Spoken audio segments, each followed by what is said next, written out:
solidarité. Alors avec nous en plateau, Alexandre Proust, coach de vie et psychanalyste. Bonjour. Bonjour, enchanté. Alors Bonne année. pourquoi, merci, vous aussi, pourquoi toutes ces bonnes résolutions?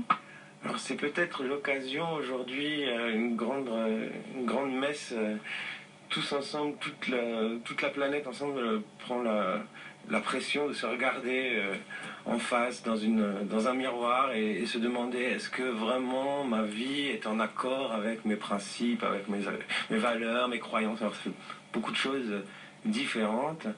Se regarder le nombril à date fixe, c'est ça?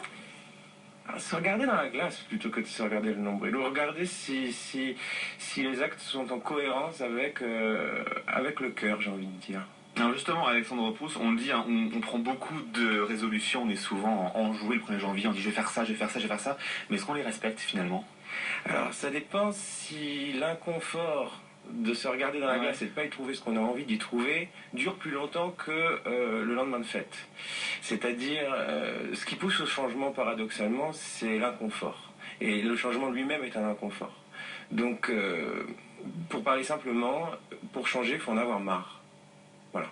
Donc si on est heureux, on ne changera pas? Bah, si vous êtes heureux, pourquoi changer? Du nouveau? Attendez. Si vous êtes heureuse, pourquoi changer?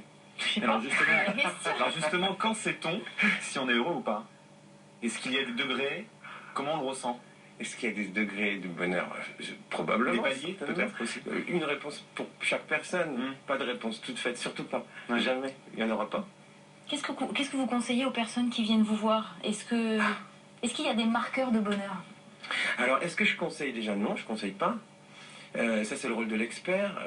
Est-ce que je travaille vraiment sur la personne? Non plus, ça c'est le rôle du psy. En tant que coach, je travaille sur la relation que la personne entretient avec son problème. C'est-à-dire que dans un premier temps, travaillant le discernement avec la personne, on parle des questions, un peu de problématiques philosophiques aussi, puisque derrière tout ça, il y a des questions de sens, des vraies questions de sens. Quel est le sens de ma vie? Arriver à maintenir cet état d'insatisfaction entre ce qui est actuellement et ce que la personne voudrait qu'il soit dans ce qui serait bien pour elle, dans ce qui serait juste pour elle. Donc avant tout, c'est bizarre, c'est vraiment travailler à maintenir cet inconfort pour qu'il y ait suffisamment de désir de changer. Est-ce qu'il n'y a pas aussi un temps d'angoisse, fin d'année, nouvelle année? Est-ce que c'est pas un moment où on cristallise les émotions? Si, c'est une pression. C'est une pression collective, et puis donc ce qui se traduit individuellement, chacun par alors où j'en suis par rapport à la personne que je voudrais être, qu'est-ce que je fais actuellement pour être la personne que j'aimerais être. Et quelles sont les résolutions les plus courantes chez les Français en cette année? Oh là là. Moi, j'ai beaucoup de mal avec des généralités parce que je pense qu'il y a une réalité par personne. Mais on le voit souvent, c'est souvent je vais faire plus de sport, je vais arrêter de fumer, je vais maigrir. Non, mais ça, si vous voulez, c'est le problème. C'est le symptôme. Ouais. C'est pas la racine. Oui, voilà, il y a déjà d'une part remonter à quel est le problème derrière le symptôme, donc jamais répondre à une demande, mais bien essayer d'identifier le besoin derrière tout ça.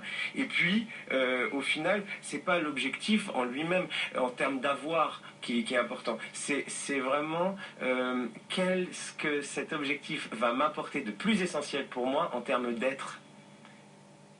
Ça vous parle? Ça me parle. Et vous, est-ce que vous êtes heureux? Je sais pas, ça se voit ou pas? Pas mal, ouais. Bon, ça va pas mal.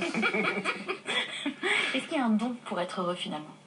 Alors, oui, je crois qu'il n'y a peut-être pas un don, mais en tout cas, il y a une direction à prendre, et c'est une direction, bizarrement, changer, c'est être de plus en plus soi-même.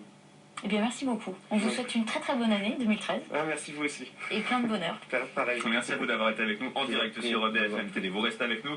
Voici la météo d'une femme qui est aussi heureuse, c'est Fanny Agostini. Détendez-vous devant la météo.